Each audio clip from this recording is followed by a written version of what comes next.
Hello, welcome to the Laws of the 3 Weeks. We're going to continue right now where we left off. So we're actually starting right now a new siman, a new topic, siman Tuf Kuf Nun Beis 552.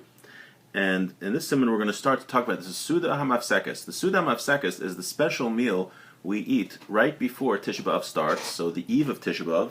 This year, 2023, this meal will be eaten on Wednesday, July 26th. And it's the one we eat right before Tisha B'Av. And we're going to learn the halachas about that meal. Aleph. Erev Tisha B'Av, lo yachol adam b'suda mafsekes she'ochla acher chatzos, basar v'lo yishta yain, v'lo yachol shnei tavshilin. This meal that we're eating right before Tisha B'Av, it's a mournful meal. Again, this whole time period we're mourning for the destruction of the temple. So it should be eaten, though we eat it after midday. Most people eat it right before the fast. And a person should not drink wine at the meal and should not eat meat and shouldn't have 2 dishes. It's a mournful meal, so we don't want to have a lot of food. Even other drinks, a person should lessen the amount he usually drinks. From what he usually drinks. A person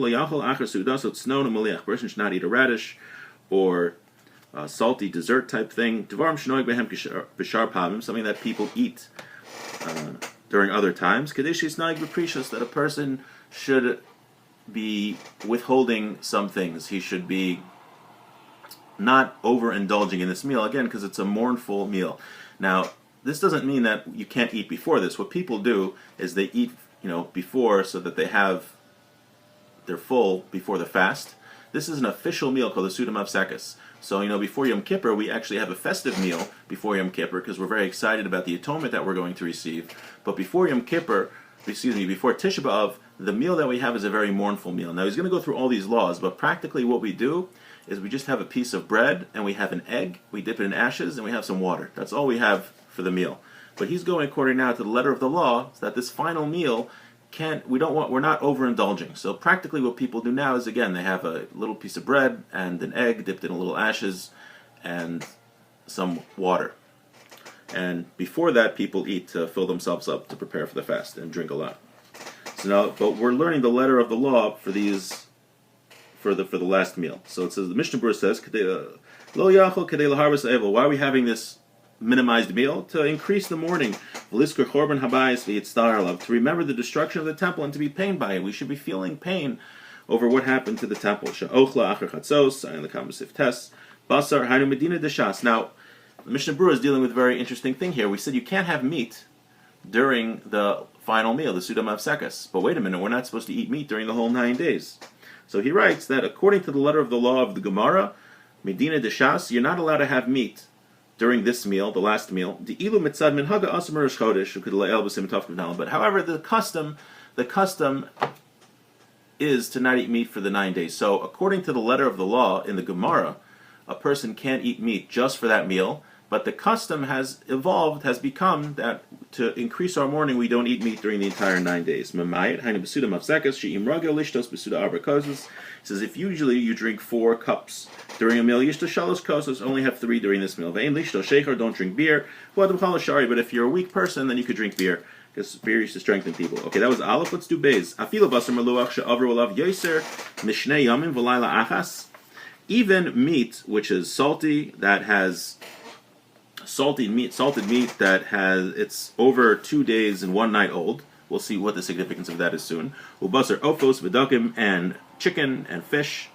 V'yayin megito, and wine that's fresh from the press. Tahainu she'en lo yosem mishlosh yom, it's not older than 30 days. Nagu laser, the custom is to prohibit this. So we're going to see now in the Mishnah Berurah, these are foods which you would think maybe they'd be permitted because they're not so fancy. Older meat and fish and fresh wine isn't as fancy to have in a meal, but nevertheless we can have it. Now what's this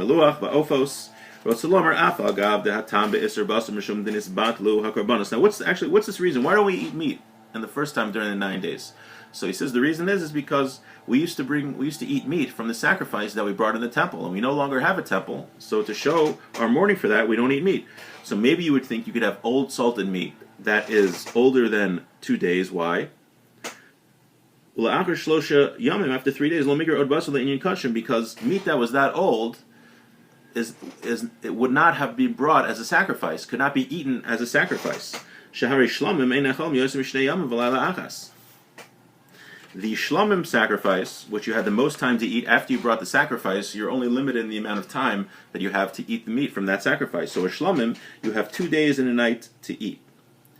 So you might think that, okay, well now I could have meat that's over 3 days old, because that would be invalid for a sacrifice, and the whole reason we're not eating meat is because of a sacrifice. The Shulchan Aruch says, no, you still can't have that meat. And you can't eat birds, so you can't have chicken for this meal, turkey, even though they didn't bring chickens or turkey on the Mizbeach. They only brought pigeons and doves. And even though there's only simcha with cow meat and the like, you still can't have this meat. V'dagim, you can't have fish.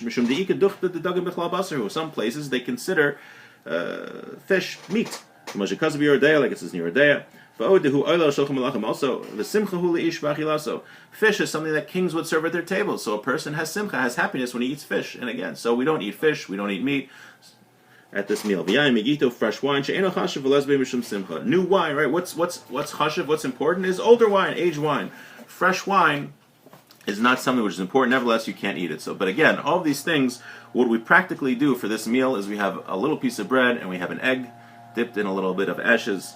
But according to the letter of the law, he's saying here we can't have all these foods. And again, the idea is to bring home the point of mourning over the destruction of the temple and what we lost and how we lost our connection to Hashem. And with that, we will conclude here for today.